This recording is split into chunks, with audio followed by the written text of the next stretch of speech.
नमस्कार दोस्तों, मैं विजय तिवारी। स्वागत है आपका हमारे YouTube channel the book society में, जहां हम आज की क्लास में सब्जेक्ट कोड BPSC 145 के चैप्टर नंबर 6 की चर्चा करेंगे। इससे पहले 5 चैप्टर की वीडियो ऑलरेडी चैनल पर अपलोड है। यदि आपने उन लेक्चरों को नहीं सुना है तो सबसे पहले उन लेक्चरों को जरूर सुनिएगा ताकि चीज़ों को समझने में आपके लिए आसानी हो। इसके साथ साथ यदि आप हमारे चैनल पर नए हैं तो चैनल से जरूर जुड़िए। तो चलिए शुरू करते हैं आज की क्लास और ये जानते हैं कि नॉर्थ ईस्ट के स्टेट्स जो हमारे हैं, यहाँ पर क्षेत्रीय और जिला परिषदों के क्या कार्य हैं। जैसा कि आपने पिछले चैप्टर में पढ़ा था कि भारतीय संविधान में आर्टिकल 244 के तहत भारतीय संविधान की छठी अनुसूची को विशेष दर्जा दिया गया है। और भारतीय संविधान की जो 6th शेड्यूल है, इस शेड्यूल में 4 स्टेट्स के बारे में वर्णन किया है। और ये स्टेट्स हैं AMMT। ए से असम, एम से मेघालय, एम से मिजोरम और त्रिपुरा। यानी कि संविधान की छठी अनुसूची में किन राज्यों का प्रावधान है, तो भारतीय संविधान की छठी अनुसूची में 4 राज्यों से संबंधित प्रावधान है। पहला है असम, फिर मेघालय, मिजोरम और त्रिपुरा। बाकी जो अनुसूचित क्षेत्र है उनका जो वर्णन है वो 5वीं अनुसूची में किया गया है। तो ये सब चीज़ें हमने पिछले चैप्टर में पढ़ी थी और प्रस्तावना हमें यही बता रही है कि हमने पिछले चैप्टर में क्या पढ़ा था। तो चलिए शुरू करते हैं आज की क्लास। यहाँ से अवधारणाएं, क्षेत्रीय और जिला परिषद, यानी कि सबसे पहले हम ये समझेंगे कि क्षेत्रीय परिषदों का कार्य क्या है और क्षेत्रीय परिषदों और जिला परिषदों में अंतर क्या है। तो देखिए, भारतीय संविधान की छठी अनुसूची में पूर्वोत्तर के 4 राज्यों की बात की गई है, AMMT की। अभी मैंने बताया ये आपको। अब यहाँ पर क्या है, यहाँ पर कार्य करने के लिए, यहाँ के आर्थिक विकास के लिए, यहाँ के सांस्कृतिक पहचानों की सुरक्षा के लिए क्षेत्रीय और जिला परिषदों का गठन किया गया है। यानी कि क्षेत्रीय और जिला परिषदों का गठन किस लिए किया गया है, तो क्षेत्रीय और जिला परिषदों का गठन पूर्वोत्तर के इन राज्यों में वहाँ के आर्थिक लाभ के लिए, आर्थिक हितों के लिए, सांस्कृतिक पहचान के लिए, सामाजिक सुरक्षा के लिए इन क्षेत्रीय और जिला परिषदों का गठन किया गया है। अब बात यह आती है कि ये हैं क्या। तो देखो, जो जब हम कहेंगे कि एक स्वायत्त क्षेत्रीय परिषद क्या होती है, तो एक क्षेत्रीय परिषद वो होती है जो एक जिले के भीतर होगी। लेकिन एक जो जिला परिषद होगी वो संपूर्ण एक जिले को कवर करेगी, यानी कि एक पूरे के पूरे डिस्ट्रिक्ट को जो कवर करेगी परिषद, जो एक पूरे पूरे डिस्ट्रिक्ट को काउंसिल कवर करेगी, वो तो कहलाएगी जिला परिषद, यानी कि डिस्ट्रिक्ट काउंसिल। डिस्ट्रिक्ट काउंसिल किसे कहेंगे, जो पूरे पूरे डिस्ट्रिक्ट को क्या करेगी, कवर करेगी। उसमें एक भी जनजाति हो सकती है और एक से ज़्यादा भी जनजातियां हो सकती हैं। जबकि जब हम बात करते हैं रीजनल काउंसिल्स की, यानी कि क्षेत्रीय परिषद की, तो क्षेत्रीय परिषद डिस्ट्रिक्ट काउंसिल के अंदर आती है। यानी कि डिस्ट्रिक्ट काउंसिल तो पूरे के पूरे डिस्ट्रिक्ट को कवर करेगी, जबकि जो रीजनल काउंसिल है, जो क्षेत्रीय परिषद है, वो एक क्षेत्र को परिषद, केवल एक क्षेत्र को कवर करेगी जिसमें कोई एक जनजाति रहती होगी। जबकि जो जिला है, उस जिले में जितनी भी जनजातियां रहती होंगी उसे जिला परिषद कवर करेगी। तो इतना पता चल गया आपको कि क्षेत्रीय परिषद और जिला परिषद में अंतर क्या है। तो जिला परिषद पूरे डिस्ट्रिक्ट के लेवल पर कार्य करेगी, इसमें बहुत सारी जनजातियां होंगी एक डिस्ट्रिक्ट में। जबकि जो एक क्षेत्रीय परिषद है वो जिला परिषद के अंतर्गत कार्य करेगी और उस क्षेत्र में एक जनजाति भी हो सकती है और शायद एक से ज़्यादा भी हो सकती है। तो एक जिला परिषद और एक क्षेत्रीय परिषद का कार्य क्या है, उस क्षेत्र के आर्थिक हितों को बढ़ावा देना और सांस्कृतिक पहचान को बढ़ावा देना। आगे चलकर भारतीय संविधान की छठी अनुसूची में जिला और क्षेत्रीय परिषद के अलावा गांव और नगर पालिका परिषदों की भी स्थापना की गई 2019 में। तो 2019 में यानी कि 2019 में क्या किया गया, इन क्षेत्रों के विकास के लिए और भी ज़्यादा संवैधानिक प्रावधान किए गए, जहां ग्रामीण स्तर पर गांव परिषद की स्थापना हुई और नगर पालिका परिषदों की स्थापना भी की गई। और इसके साथ ही साथ इनके नियम भी निर्धारित कर दिए गए, ये भी निर्धारित कर दिए गए कि ये क्या क्या कार्य करेंगे। जैसा कि आप सभी ने पिछले चैप्टर में पढ़ा था कि जब ब्रिटिश भारत में आए थे तो ब्रिटिश ने क्या करा था, कुछ क्षेत्रों को बहिष्कृत क्षेत्र घोषित किया था और कुछ क्षेत्रों को आंशिक बहिष्कृत क्षेत्र घोषित किया था।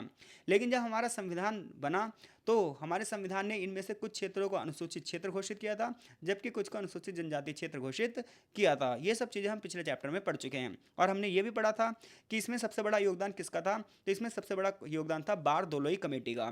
कुल मिलाकर इस पैराग्राफ से आपको सिर्फ इतना ध्यान रखना है कि क्षेत्रीय परिषद और जिला परिषदों में अंतर क्या होता है। अब हम बात करते हैं स्वायत्त जिला परिषदों की। स्वायत्त मतलब होता है एक तरीके से स्वतंत्र। तो स्वतंत्र जिला परिषद, इसे हम शॉर्ट में कहेंगे ADC। तो पूर्वोत्तर भारत के जो 4 राज्य हैं, असम, मेघालय, त्रिपुरा और मिजोरम, AMMT। तो AMMT के जो 10 जिले हैं वो संविधान की छठी अनुसूची के अंतर्गत आते हैं। ये बात हमने पिछले चैप्टर में पढ़ी थी और यहाँ पर और भी डीपली पढ़ेंगे। तो पूर्वोत्तर भारत के 4 राज्यों के 10 जिले हैं जो छठी अनुसूची में जिनका वर्णन किया गया है, जिनके लिए ADC का निर्माण किया गया है। अब ये जो 10 जिले हैं, असम के इसमें 3 जिले हैं, जिसमें से पहला जिला है उत्तरी कछार हिल्स जिला, जिसे दीमा हसाओ के नाम से भी जाना जाता है। दूसरा डिस्ट्रिक्ट है कार्बी आंगलोंग जिला। तीसरा है बोडोलैंड प्रादेशिक क्षेत्र जिला। इन तीनों क्षेत्रों के लिए असम के ADC का निर्माण किया गया है कि यहाँ के आर्थिक और सांस्कृतिक हितों का कार्य कौन करेगा, यहाँ एडीसी करेगी। इसी प्रकार से मेघालय की अगर बात की जाए तो मेघालय में 3 क्षेत्र हैं। एक है खासी हिल्स डिस्ट्रिक्ट, दूसरा है जयंतिया हिल्स डिस्ट्रिक्ट और तीसरा है गारो हिल्स डिस्ट्रिक्ट। यानी कि खासी हिल्स जिला, जयंती हिल्स जिला और गारो हिल्स जिला, जो कि यहाँ की पहाड़ियों के नाम भी और यहाँ की जनजातियों के नाम भी हैं। तो इन तीनों क्षेत्रों पर एडीसी वर्क करेगी। इसी प्रकार से त्रिपुरा में एक क्षेत्र है, त्रिपुरा जनजातीय क्षेत्र जिला। और मिजोरम के भी 3 क्षेत्र हैं, एक चकमा जिला है, एक मारा जिला है और एक लाई जिला है। यानी कि चकमा डिस्ट्रिक्ट, मारा डिस्ट्रिक्ट और लाई डिस्ट्रिक्ट, जहाँ पर एडीसी का निर्माण किया गया है। आजकल आप जिस मिजोरम राज्य को पढ़ते हो, ये कभी असम का हिस्सा था। ठीक है भाई, तो मिजोरम में एक बार अकाल पड़ा था, तो मिजोरम के लोगों को असम सरकार की तरफ से कोई सहायता नहीं दी गई, तो इन लोगों को लगने लगा कि असम सरकार हमारी तरफ ध्यान नहीं दे रही है। परिणामतः मिजो लोगों ने एक बहुत बड़ा आंदोलन चलाया और भारत सरकार को मजबूर होकर मिजो क्षेत्र को पहले केंद्र शासित प्रदेश का दर्जा दिया गया और आगे चलकर इसे पूर्ण राज्य का दर्जा दे दिया गया। ठीक है भाई, तो ये खेल किसका है? मिजोरम का। तो इस प्रकार से हम ये देखते हैं कि जिले के स्तर पर कौन कार्य कर रही है, जिला परिषदें कार्य कर रही हैं और इन्हें शॉर्ट में क्या कहेंगे? एडीसी कहेंगे। और कितने जिले हैं छठी अनुसूची में? 10 जिले हैं, जिसमें से असम के कितने जिले हैं? 3। मेघालय कितने जिले हैं? 3। और त्रिपुरा का 1 है और मिजोरम के 3 जिले हैं। तो इस प्रकार से 10 डिस्ट्रिक्ट के लिए नॉर्थ ईस्ट के एडीसी का निर्माण किया गया, जहाँ पर आर्थिक से लेकर सांस्कृतिक और सामाजिक स्तर के कार्य कौन करेगा? एडीसी करेगी। अब हम ये बात करते हैं कि छठी अनुसूची में और क्या क्या प्रावधान इन राज्यों के लिए किए गए हैं। तो देखो, मणिपुर एक पहाड़ी क्षेत्र है, इसके लिए जो ये जिला डिस्ट्रिक्ट अधिनियम बना था, यानी कि डिस्ट्रिक्ट जो एक्ट बना था, ये 1971 में बना था। इसी प्रकार से त्रिपुरा के लिए 1979 में ये एक्ट पारित हुआ था। मणिपुर और त्रिपुरा में जो है डिस्ट्रिक्ट काउंसिल्स बनाई गई हैं, जो जिला परिषद बनाई गई हैं, इनका आगे चलकर विस्तार किया गया था। शुरुआत में इनका विस्तार नहीं था। शुरुआत में ये पूर्वोत्तर के सभी क्षेत्रों में, शुरुआत में जो छठी अनुसूची थी ना, इसमें सभी क्षेत्रों को शामिल नहीं किया था। ये तो टाइम टू टाइम जैसे जैसे हमें लगा कि इस क्षेत्र की क्या नीड है, इस क्षेत्र की क्या नीड है, इस क्षेत्र की क्या नीड है, तो क्षेत्रों की जरूरतों के हिसाब से संविधान में लगातार संशोधन किए जाते हैं और उसके माध्यम से इन क्षेत्रों को शामिल किया गया था। और देखो, कोई भी चीज़ ना अपने आप होती नहीं है, ये बात ध्यान रखना। सरकार से हमें वो चीज़ें छीननी पड़ती हैं, सरकार से हमें वो मांग करनी पड़ती है। तो ऐसे में जो नॉर्थ ईस्ट के इलाके हैं ना, यहाँ पर हमेशा ये डिमांड बनी रहती है कि उन्हें भी छठी अनुसूची के प्रावधानों के तहत विशेष दर्जे दिए जाएं। तो ऐसे में ये डिमांड मिजोरम में भी उठी थी और ये डिमांड त्रिपुरा में भी उठी थी। तो इन डिमांड्स के दबाव में, इन मांगों के दबाव में सरकार को झुकना पड़ा। परिणामतः त्रिपुरा को 1 अप्रैल 1987 के तहत छठी अनुसूची में लाया गया। इसी प्रकार से मिजोरम को बात की गई। और वर्तमान में अगर हम बात करें तो वर्तमान में भारतीय नेपाली, जिन्हें हम गोरखा रेजिमेंट भी कहते हैं, ये भी अपनी अपनी परिषदें बना रहे हैं एडीसी के आधार पर। इसी प्रकार से 1989 में दक्षिणी बिहार में कुछ आदिवासी इलाके हैं, वो भी इसी प्रकार की नीतियों को आगे बढ़ा रहे हैं। इसके अलावा जो इंडो तिब्बत भारत में रह रहे हैं, लद्दाख के जो क्षेत्रों में रह रहे हैं, जिन्हें 2019 में केंद्र शासित प्रदेश भी बनाया गया, वहाँ पर भी क्षेत्रीय जिला परिषदों की स्थापना की बात की जा रही है। तो कुल मिलाकर अब तक हमने क्या पढ़ा है? अब तक हमने ये पढ़ा है कि डिस्ट्रिक्ट लेवल पर जो काम करती हैं वो एडीसी होती हैं, यानी कि जिन्हें हम जिला परिषदें कहते हैं। जबकि जो उनके अंडर में रीजनल एरिया पर काम करती हैं, क्षेत्रीय जगह पर काम करती हैं, उन्हें हम क्षेत्रीय परिषदें कहते हैं। भारतीय संविधान के आर्टिकल 244 में छठी अनुसूची का वर्णन किया गया है, जो कितने राज्यों से रिलेटेड है? 4 राज्यों से रिलेटेड है, असम, मेघालय, त्रिपुरा और मिजोरम। ठीक है भाई, तो असम के 3 जिले, मेघालय के 3 जिले, मिजोरम के भी 3 जिले और त्रिपुरा का 1 जिला इसके अंतर्गत आते हैं। हालांकि ये नहीं कि ये है कि संविधान के निर्माण होते ही इन सबको ये दर्जा मिला था। धीरे धीरे करके जैसे जैसे डिमांड्स उठी, जैसे जैसे क्षेत्रीय आंदोलन आगे बढ़े, वैसे वैसे इन लोगों को ये छठी अनुसूची के तहत विशेष दर्जा मिला है। अब हम ये बात कर रहे हैं कि जो एडीसी हैं और जो एआरसी हैं, एआरसी बोलेंगे हम क्षेत्रीय परिषदों के लिए यूज़ करेंगे, और एडीसी वर्ड जो यूज़ करेंगे किसके लिए करेंगे? हम डिस्ट्रिक्ट काउंसिल्स के लिए करेंगे। तो इनकी शक्तियां क्या है, ये क्या कार्य करते हैं? तो देखो, सबसे बड़ी बात क्या है, तो संविधान की जो 6th शेड्यूल है, संविधान की जो छठी अनुसूची है, मैंने बार बार बताया आपको कि जब संविधान बना था तो 8 अनुसूचियां थी, 8 शेड्यूल थी, आज 12 अनुसूचियां हैं। तो संविधान की जो छठी अनुसूची है, इसमें स्वायत्त जिला परिषदों और स्वायत्त क्षेत्रीय परिषदों, यानी कि एडीसी और एआरसी दोनों की शक्तियों के बारे में बताया गया है। तो दोनों की अगर हम शक्तियों की बात करें तो दोनों राज्यपाल के अंतर्गत कार्य करेंगी, यानी कि हर राज्य का अपना एक राज्यपाल होता है और केंद्र शासित प्रदेशों का उपराज्यपाल होता है। तो ये राज्यपाल जो होगा, ये एडीसी और एआरसी को परामर्श देगा और इन्हें सारे निर्णय किससे पूछकर लेने पड़ेंगे? राज्यपाल से पूछकर लेने पड़ेंगे। इसके अलावा जो एडीसी है और जो एआरसी है, ये विधायी कार्य यानी कि कानून निर्माण के भी कार्य करेंगे, कार्यपालिका के भी कार्य करेंगे, न्यायिक कार्य भी करेंगे और बजट से रिलेटेड कार्य भी करेंगे। इस प्रकार से देखा जाए तो एडीसी जो एआरसी हैं, इन्हें कागजों में तो पावर बहुत सारी मिली हुई है। तो छठी अनुसूची के तहत एडीसी को ये सारी शक्तियां होंगी, लेकिन जो पांचवी अनुसूची में राज्य होंगे ना, उन्हें ये सारी शक्तियां नहीं होंगी। छठी अनुसूची में असम है, मेघालय है, त्रिपुरा है, मिजोरम है, हम इन्हीं की बात कर रहे हैं। तो जब छठी अनुसूची को आप पढ़ोगे तो छठी अनुसूची का जो पैरा नंबर 12 है ना, और पैरा नंबर 12A है, पैरा नंबर 12AA है, और पैरा नंबर 12B है, इसमें इन सब की शक्तियों का प्रावधान किया गया है। जैसे कि अब आप कहोगे इन शक्तियों के बारे में तो बता नहीं रहा, बोले जा रहा है। तो देखो विधायी शक्तियां कौन सी हैं, यानी कि किन किन क्षेत्रों पर ये कानून बना सकती हैं। तो एडीसी और एआरसी को कुछ मुद्दे पर कानून बनाने का अधिकार दिया गया है। वैसे तो देश के लिए कानून कौन बनाती है, संसद बनाती है, लेकिन राज्य विषयों पर कानून कौन बनाती है, राज्य की विधायिका बनाती है। तो वैसे ही जो जिला स्तर पर और क्षेत्रीय स्तर पर कानून कौन बनाएंगे, एडीसी और एआरसी। लेकिन इन कानूनों के लिए इन्हें किससे अनुमति लेनी पड़ेगी, राज्यपाल से। यानी कि राज्यपाल अगर साइन नहीं करेगा तो कानून नहीं बनेगा। जैसे कि इन क्षेत्रों में आवास के लिए यानी घर बनाने के लिए, गैर कृषि कार्यों के लिए जो नियम बनाए जाएंगे, या कृषि या चराई से संबंधित कोई नियम बनाए जाएंगे, या व्यवसाय के लिए कोई नियम बनाए जाएंगे, तो वो एडीसी एआरसी बनाएंगे। वनों का प्रबंधन भी करेंगे, जो आरक्षित वन नहीं है उनके मैनेजमेंट का सिस्टम भी एडीसी और एआरसी उससे संबंधित कानून भी बनाएंगे। कृषि के प्रयोजन के लिए नहर और जलमार्ग के उपयोग को ये सेट करेंगे। झूम खेती का विनियमन करेंगे। तो देखो झूम खेती क्या होती है, झूम खेती में पहले पेड़ों को काटा जाता है, फिर वहाँ पर आग लगा दी जाती है, उस खाद का वो यूज़ करते हैं जो राख होती है, फिर कुछ दिन उसमें खेती करते हैं। फिर क्या होता है, जब पैदावार कम होने लगती है तो दूसरी जगह खेती करते हैं। और हमने ये भी पढ़ा था कि नॉर्थ ईस्ट के जो ये इलाके हैं, यहाँ पर ज़मीन खरीदी और बेची नहीं जाती है, ये कम्युनिटी के आधार पर खेती करते हैं। हर किसी को ज़मीन का एक भाग क्या दिया जाता है, कुछ दिनों के लिए पट्टेदारी पर दिया जाता है, और वो लोग वहाँ पर खेती करते हैं। तो ये जो नियम हैं ये भी एडीसी और एआरसी के अंतर्गत आते हैं।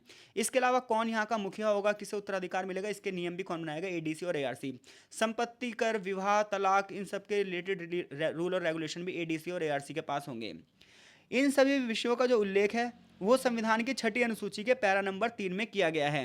इसके अलावा इसी अनुसूची के पैराग्राफ नंबर 10 में भी इस चीज़ का उल्लेख किया गया है। तो ये तो रही विधायी शक्तियाँ कि किस किस चीज़ पर कानून निर्माण की शक्तियाँ हैं। और ये बात ध्यान रखना, कानून बनाने के बाद राज्यपाल से आपको परमिशन लेनी ही पड़ेगी। अब हम बात कर रहे हैं कार्यकारी शक्तियों की, यानी कि कौन कौन से कार्य करेंगे। तो स्कूल्स बनाना, प्राइमरी स्कूल्स, प्राइमरी डिस्पेंसरियाँ जो बनाते हैं, औषधालय बनाते हैं, बाजार हो गए, घाट हो गए नदी के किनारे, पशु के लिए तालाब हो गए, मछली पालन के लिए सड़कों और मछली पालन के लिए तालाब को बढ़ावा देना, सड़क और ट्रांसपोर्टेशन। इसके अलावा जल मार्गों की स्थापना करना, इन सब के मैनेजमेंट का देख रेख करना किसका काम है, एडीसी और एआरसी का। ठीक है भाई। अब हम बात करते हैं न्यायिक शक्तियों की। इसके अलावा कार्यकारी शक्तियों में एक चीज़ का और ध्यान रखना, ये विद्यालय में भाषा कौन सी होगी, शिक्षा के तरीके कैसे होंगे, इन सब के लिए भी एडीसी और एआरसी काम करती हैं। इसके अलावा पशुपालन, कम्युनिटी के आधार पर जितनी भी परियोजनाएं चलती हैं यहाँ पर, जितने भी सहकारी समितियाँ, कॉरपोरेट जो कमेटीज़ हैं ये कार्य करती हैं, सोशल डेवलपमेंट के लिए कार्य करते हैं, सामाजिक कल्याण के लिए काम करते हैं, गाँव के नियोजन के लिए काम करती हैं ये एडीसी और एआरसी। तो देखा जाए तो इन्हें नियम बनाने की भी शक्ति है और इतने सारे वर्क भी करती हैं एडीसी और एआरसी। तो देखा जाए तो ये 10 के 10 जिले हैं, इनके विकास की जिम्मेदारी किसको है, एडीसी और एआरसी को। अब हम बात करने जा रहे हैं न्यायिक शक्तियों की। तो जब हम न्यायिक शक्तियों की बात करते हैं तो वैसे न्याय का काम करना किसका है, न्याय का काम करना तो अदालतों का होता है। लेकिन यहाँ पर एडीसी और एआरसी को कुछ न्यायिक शक्तियाँ भी दी गई हैं कि जैसे मान लो अनुसूचित जनजातियों के बीच में कुछ विवाद हो जाएं, तो उन विवादों का निपटारा कौन करेंगी, एडीसी और एआरसी करेंगी। ठीक है भाई, इनकी अपनी अदालतें होंगी और इन अदालतों में सारे डिसीजन लेंगी। उच्च न्यायालय और सर्वोच्च न्यायालय को छोड़कर किसी अन्य न्यायालयों के पास ऐसे मुकदमों का अधिकार क्षेत्र नहीं है जो कि एडीसी और एआरसी के पास है। लेकिन एक बात ध्यान रखना, ऐसे कोई भी केस होते हैं जिनमें 5 साल से ऊपर की सज़ा होती है, या फिर मौत की सज़ा होती है, या फिर आजीवन कारावास की जो सज़ा होती है, ये एडीसी और एआरसी के पास ये शक्ति नहीं है। इसके लिए हाई कोर्ट और सुप्रीम कोर्ट के पास ये पावर है। यानी कि 5 साल, जिस भी क्राइम में 5 साल से कम की सज़ा होती है वो सज़ाएँ सुना सकती है एडीसी और एआरसी। ठीक है भाई, तो ये इसकी न्यायिक शक्तियाँ हो गई। एडीसी और एआरसी की जो वित्तीय शक्तियाँ ये क्या है, तो देखो फाइनेंशियल जो इनकी पावर है ये है कि जैसे मान लो वहाँ पर घर बन रहे हैं या भूमि पर ये टैक्स लगा सकते हैं, वहाँ पे जो बिजनेस व्यवसाय हो रहे हैं उन पर टैक्स लगा सकते हैं, रोजगार पे टैक्स लगा सकते हैं, पशु वाहनों और बिक्री के लिए जो बाजार में माल जा रहा है वहाँ पर ये लोगों से टैक्स ले सकते हैं। स्कूल, डिस्पेंसरी और सड़कों के रखरखाव के लिए करों को लगाना कोई गलत कार्य नहीं है, करों को इसमें लगाया जाता है। तो जिला परिषदों को अपने अधिकार क्षेत्र में जितने भी खनिज हैं, यानी कि वहाँ पर जो माइनिंग हो रही है खानों से, जो वहाँ से रिसोर्सेज निकाले जा रहे हैं, उसके लिए लाइसेंस देने की शक्ति भी एडीसी और एआरसी के पास ही है। छठी अनुसूची में एडीसी के लिए एक जिला निधि का भी गठन किया गया है, जिसके लिए वहाँ से उन्हें पैसे दिए जाते हैं, केंद्र सरकार के माध्यम से भी और राज्य सरकार के माध्यम से भी। छठी अनुसूची के तहत अगर हम बात करें पांचवी अनुसूची की, तो पांचवी अनुसूची भी शेड्यूल्स एरियाओं के लिए है।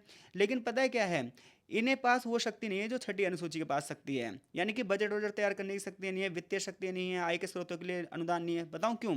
क्योंकि पांचवी अनुसूची में जिन जिन क्षेत्रों का वर्णन किया गया है वो सारी शक्तियां स्टेट गवर्नमेंट के पास हैं। लेकिन छठी अनुसूची में जो जिन जिन डिस्ट्रिक्ट्स का वर्णन किया गया है वो सारी शक्तियां किसके पास है? एआरसी के पास और एडीसी के पास। लेकिन जो फिफ्थ शेड्यूल में जिन जिन क्षेत्रों का वर्णन किया गया है उन सभी क्षेत्रों के लिए पावर किसके पास है? स्टेट गवर्नमेंट के पास है। तो इतनी बात समझ गए आप इससे पता चल सकता है आपको एडीसी और एआरसी कितनी पावरफुल हैं। इसके अलावा अगर हम बात करें तो ये एथिकल काम करती हैं। ये माना जाता है कभी कभी छठी अनुसूची को कि ये मिनी कॉन्स्टिट्यूशन के रूप में वर्क कर रही हैं। इसके अलावा ये मिनी स्टेट के रूप में कार्य कर रही हैं। एक तरीके से ये एक मिनी ज्यूडिशरी के रूप में वर्क कर रही हैं। तो अगर एग्जामिनर यहाँ से आपसे क्वेश्चन पूछे कि स्वायत्त जिला परिषदें और क्षेत्रीय परिषदें क्या हैं, तो क्या बताओगे आप? तो डिस्ट्रिक्ट लेवल पर जो वर्क कर रही है वो डिस्ट्रिक्ट काउंसिल है, जो क्षेत्रीय लेवल पर कार्य कर रही है वो क्या है? रीजनल काउंसिल है। तो एडीसी और एआरसी में अंतर बताना है। तो इन सभी प्रश्नों के आप उत्तर दे सकते हो, मैंने बहुत ही डीपली इनका डिफाइन किया है। आगे हम जिला और क्षेत्रीय परिषदों की संरचना कैसे होती है, यानी कि इनका निर्माण कैसे होता है, इसके बारे में पढ़ेंगे। तो देखो, जिला परिषदों में जो इतने भी बंदे काम करते हैं और क्षेत्रीय परिषदों में जितने भी बंदे काम करते हैं एडीसी और एआरसी में, इनका गठन जो है वो चुनाव के माध्यम से भी होता है और मनोनीत के माध्यम से भी होता है। जैसे राज्यसभा में चुनाव भी होता है और राष्ट्रपति मनोनीत भी करता है, वैसे बिल्कुल इसमें भी होता है। एडीसी और एआरसी में पता है क्या होता है? कुछ लोग तो चुनाव के माध्यम से चुने जाते हैं और कुछ लोगों को मनोनीत किया जाता है। जो लोग चुनाव के माध्यम से चुने जाते हैं उनके लिए जनता वोट डालती है। वही तरीका है जैसा स्टेट और सेंट्रल लेवल पर है। मनोनीत सदस्यों को राज्यपाल द्वारा नामित किया जाता है। यानी कि जिन लोगों, जैसे राज्यसभा में राष्ट्रपति मनोनीत करता है वैसे एडीसी और एआरसी में राज्यपाल मनोनीत करता है। जैसे कि मान लो एडीसी और एआरसी में वैसे तो मैक्सिमम नंबर जो है वो 30 हैं। यानी कि एडीसी और एआरसी में मैक्सिमम मेंबर कितने काम करते हैं? मैक्सिमम मेंबर होते हैं 30। 30 में से 26 का तो चुनाव होगा और 4 को मनोनीत किया जाएगा। लेकिन जब आप बोडोलैंड की बात करोगे तो यहाँ पर ये रूल लागू नहीं होता, क्योंकि बोडोलैंड में टोटल ना 46 सदस्य हैं, क्योंकि एक बहुत बड़ी जनजाति है। तो बाकी जो जिले हैं उनके लिए तो 26 इनके लिए तो 26 लोग काम 30 लोग काम करेंगे, 26 का चुनाव होगा और 4 को क्या किया जाएगा? 4 को मनोनीत किया जाएगा। लेकिन बोडोलैंड की जब आप बात करोगे तो एक बड़ा समुदाय है, बड़ी कम्युनिटी है, तो इसमें 46 लोग हैं, 40 को चुना जाता है और 6 को राज्यपाल मनोनीत करते हैं। तो एडीसी और एआरसी का गठन कैसे होता है? तो ये चुनाव के आधार और मनोनीत दोनों तरीके से होता है। जहाँ पर 30 संख्या है वहाँ पर 26 लोगों का चुनाव होता है और 4 को मनोनीत किया जाता है। लेकिन बोडोलैंड में 46 बंदे हैं तो 40 का चुनाव होता है और 6 को मनोनीत किया जाता है। अब आप कहोगे मनोनीत क्यों किया जाता है? सबका ही चुनाव होना चाहिए।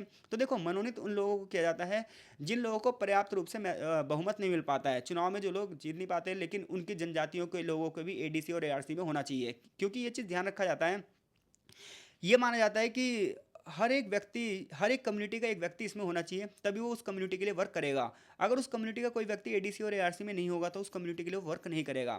तो इसलिए राज्यपाल अपने विवेक के हिसाब से जिस भी कम्युनिटी के लोगों को एडीसी और एआरसी में चुनाव नहीं हो पाता, चुने नहीं पाते हैं, उन्हें वो मनोनीत कर देता है। इतनी बात आपको समझ में आ गई।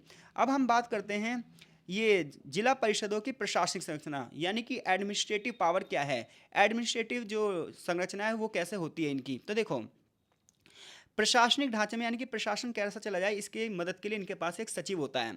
अब ये जो सचिव होते हैं ये नौकरशाह होते हैं, ये आईएएस ऑफिसर होते हैं। इसमें क्या होता है, एक अध्यक्ष होता है और अध्यक्ष के लिए एक सचिव होता है, कामकाज के सारे अन्य अधिकारी होते हैं और बहुत सारे कर्मचारी इसमें कार्य करते हैं। पूरी की पूरी एक वर्किंग बॉडी जो है वो पूरी तरीके से लगी होती है। इसके अलावा कार ग्राम सदन पर यानी ग्राम स्तर पर देखोगे, गांव के स्तर पर देखोगे तो ग्राम परिषदें भी होती हैं। इसके अलावा जमीनी स्तर पर देखोगे तो छोटी छोटी संस्थाएं और भी इसके अंतर्गत वर्क कर रही हैं। सारे के सारे निर्णय जो होगा वो अध्यक्ष लेगा और बाकी जो सदस्य हैं वो अध्यक्ष के डायरेक्शन में कार्य करेंगे। ग्राम परिषद में भी एक अध्यक्ष होगा और एक उपाध्यक्ष होगा, यानी कि गांव की जो काउंसिल होगी उसमें भी एक अध्यक्ष होगा, उपाध्यक्ष होगा, और इनमें भी से भी कुछ चुने जाएंगे और कुछ को मनोनीत किया जाएगा।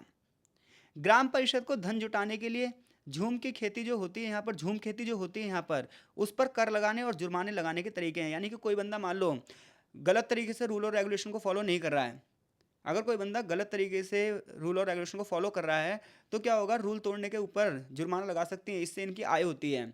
तो एक तरीके से जुर्माना लगा लगा कर ये लोग क्या करते हैं, अपनी आमदनी को बढ़ाते हैं। इसके अलावा कोई बंदा अगर रीति रिवाजों को फॉलो नहीं कर रहा, कोई बंदा भड़काऊ काम कर रहा है, कोई बंदा फूट डालने का काम कर रहा है, तो उन पर भी जुर्माने लगाए जा सकते हैं। इसके लिए ग्राम अदालतें लगती हैं। ठीक है भाई। तो जिला और क्षेत्रीय परिषदों का गठन चुनाव के आधार पर मनोनीत दोनों मिलाकर होता है। इनकी जो प्रशासनिक संरचना होती है उसमें एक अध्यक्ष होता है, उसके साथ एक सचिव होता है जो कि एक ऑफिसर्स होते हैं, ठीक है भाई। अन्य अधिकारी और बहुत सारे काउंसिल पूरी वर्किंग बॉडी में कार्य करते हैं। सारे सारे निर्णय अध्यक्ष के द्वारा लिए जाते हैं, बाकी लोग सिफारिश करते हैं। ग्राम स्तर पर ग्राम परिषदें होती हैं और यहाँ पर भी क्या होता है, एक सचिव होता है, एक अध्यक्ष होता है, एक उपाध्यक्ष होता है। जुर्माना वगैरह लगाने की शक्ति है अगर कोई बंदा रूल को तोड़ रहा है तो।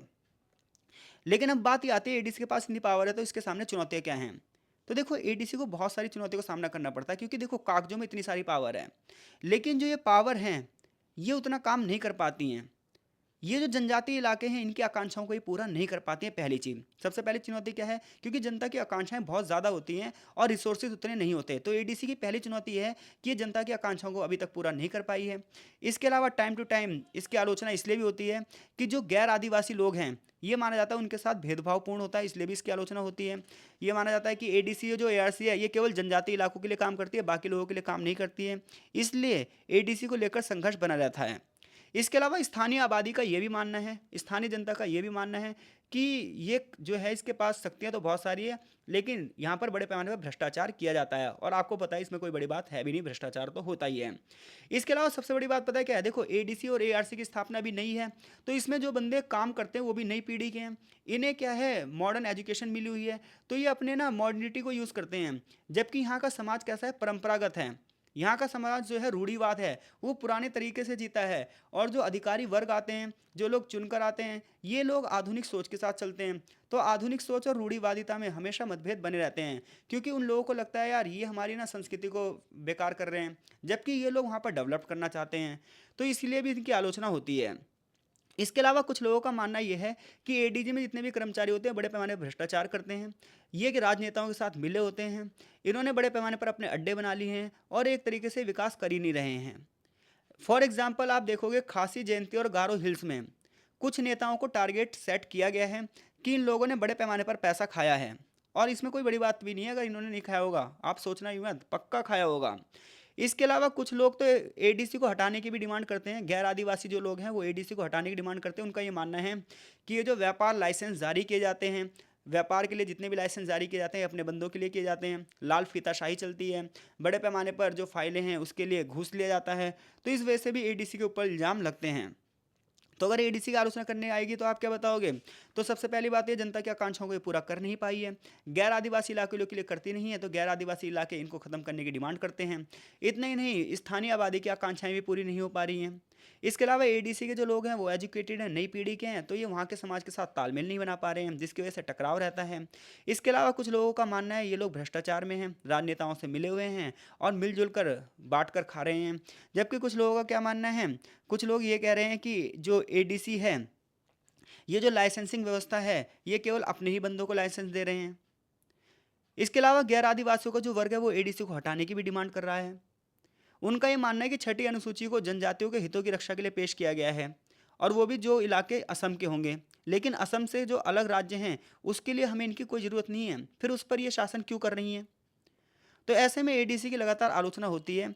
इसके अलावा एडीसी सामने सबसे बड़ी चुनौती और पता है क्या है, कि मान लो एडीसी या एआरसी कोई कानून बना रही है, तो उस कानून के लिए उसको किस पर ऊपर डिपेंड होना पड़ रहा है, उसके लिए उसको राज्यपाल पर डिपेंड होना पड़ रहा है, और राज्यपाल अपना डिसीजन खुद ले नहीं सकता। राज्यपाल को क्या है, सेंट्रल मिनिस्ट्री के ऊपर डिपेंड होना पड़ता है। जो केंद्रीय मंत्रिपरिषद है, जो कैबिनेट है, उसे उसकी सलाह से ही कार्य करना है राज्यपाल को। तो ऐसे में क्या होता है, कई बार बहुत सारे कानून इसलिए नहीं बन पाते क्योंकि राज्यपाल को अनुमति ही नहीं मिलती, राज्यपाल एक दबाव में काम करता है। तो एडीसी और एआरसी जितने भी वर्क करेंगे वो राज्यपाल की सलाह से ही करेंगी, उसके बिना वो नहीं कर सकती हैं, जिसकी वजह से राजनीतिक भ्रष्टाचार बड़े पैमाने पर होता है, और इसी वजह से इस क्षेत्र का इतना विकास नहीं हो पा रहा है जितना कागजों में दिखाया जाता है। चैप्टर यहीं फिनिश होता है। अगर क्वेश्चन आ जाए एडीसी और एआरसी का नॉर्थ ईस्ट में क्या वर्क है और इसकी आलोचना कीजिए, तो आप इस प्रश्न का उत्तर देने में सक्षम हैं। आगे चैप्टर का जो है वो सारांश दिया है। आई होप सो चीज़ें आपको समझ में आ गई होंगी। चीज़ें अगर समझ में आ रही हैं तो देखो कमेंट बॉक्स में कमेंट ज़रूर किया करो, वीडियो को लाइक भी ज़रूर किया करो, ताकि ना पूरी पूरी सीरीज़ कंप्लीट करने के लिए हमें भी एक मोटिवेशन सी मिले।